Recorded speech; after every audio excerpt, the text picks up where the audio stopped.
Assalamualaikum warahmatullahi wabarakatuh. Para sahabat channel YouTube Pos Doa yang dirahmati Allah Subhanahu wa taala. Syukur alhamdulillah kita masih berjumpa di channel Pos Doa. Channel inspirasi Islam dan keutamaan dalam beramal. Salawat dan salam tetap tercurahkan kepada junjungan Nabi besar kita, Nabi Muhammad sallallahu alaihi wasallam. Allahumma sholli ala Muhammad wa ala ali sayyidina Muhammad. Besar harapan semoga saudaraku semua diberikan kesehatan, dimurahkan rezekinya dan diperpanjangkan umurnya. Amin amin ya rabbal alamin.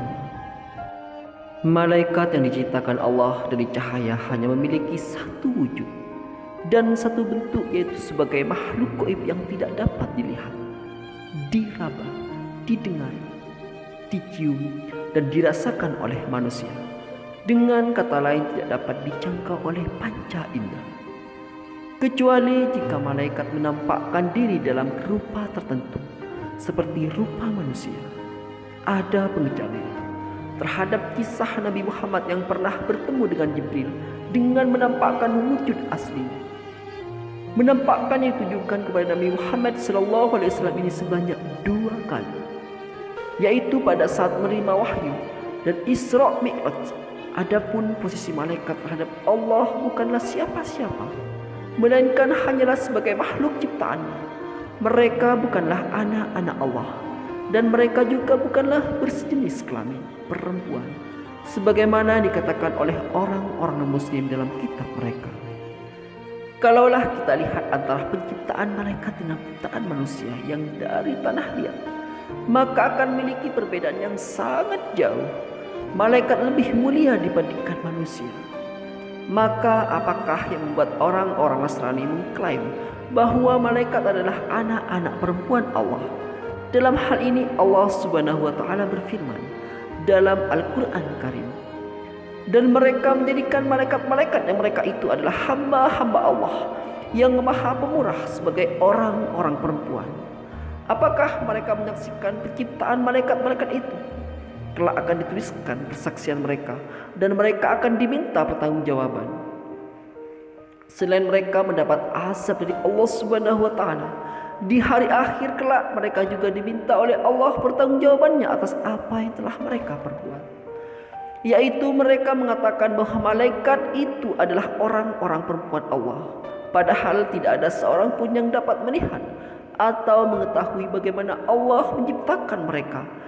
Dalam ayat-ayat lain Allah Subhanahu wa taala berfirman, atau apakah kami menciptakan malaikat-malaikat berupa perempuan-perempuan dan mereka menyaksikan.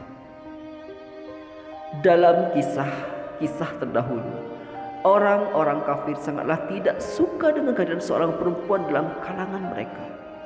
Apabila itu terjadi, maka mereka tidak segan-segannya untuk membunuhnya langsung dengan menguburnya hidup-hidup, seperti yang telah dilakukan oleh Khalifah Umar bin Khattab yang tega mengubur anak perempuannya sendiri yang baru lahir. Lantas apakah yang membuat orang-orang kafir mengatakan bahwa malaikat itu adalah anak-anak perempuan Allah, sedangkan mereka tidak suka atau senang dengan kehadiran anak perempuan di kalangan mereka? Dan mereka mengatakan bagi Allah anak-anak perempuan, Maha suci Allah, sedang untuk mereka sendiri mereka tetapkan apa yang mereka sukai, yaitu anak laki-laki. Dan apabila seorang dari mereka diberi kabar dengan kelahiran anak perempuan, hitamlah merah padamlah mukanya dan dia sangat marah. Ia menyembunyikan dirinya dari orang banyak disebabkan buruknya berita yang disampaikan kepadanya. Apakah dia akan memelihara dengan menanggung kehinaan ataukah akan menguburkannya ke dalam tanah hidup-hidup? Ketahuilah alangkah buruknya apa yang mereka tetapkan itu. Maha suci Allah yang telah menjauhkan kita dari kalangan orang-orang kafir. Jadi dapat kita pahami sekarang bahwa malaikat adalah makhluk ciptaan Allah yang mulia, yang dijadikan sebagai utusan untuk mengurus berbagai macam urusan. Dan juga bahwa malaikat itu tidaklah seorang perempuan atau sebagai anak Allah. Mereka hanya utusan Allah untuk menyampaikan wahyu sekaligus penjaga bagi manusia yang dhaif ini, Mereka adalah makhluk yang sangat patuh dan taat kepada Allah. Dan sebutlah nama Tuhanmu dan hatimu dengan merendahkan diri dan rasa takut, dan dengan tidak meresahkan suara, dan di waktu pagi dan petang, dan janganlah kamu termasuk orang-orang yang lalai.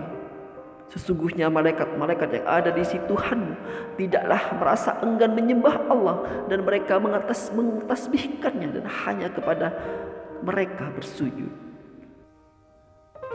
Baik sahabat beriman dirahmati Allah Subhanahu wa taala, demikian yang bisa saya bagikan pada kali ini. Jika dirasa video ini bermanfaat, silahkan bagikan ilmu ini kepada kerabat Anda, saudara Anda, dan teman Anda semua, agar mereka juga dapat merasakan manfaatnya. Semoga video ini bisa menjadi wasilah dan bermanfaat bagi kita semua. Saya akhiri. Wassalamualaikum warahmatullahi wabarakatuh.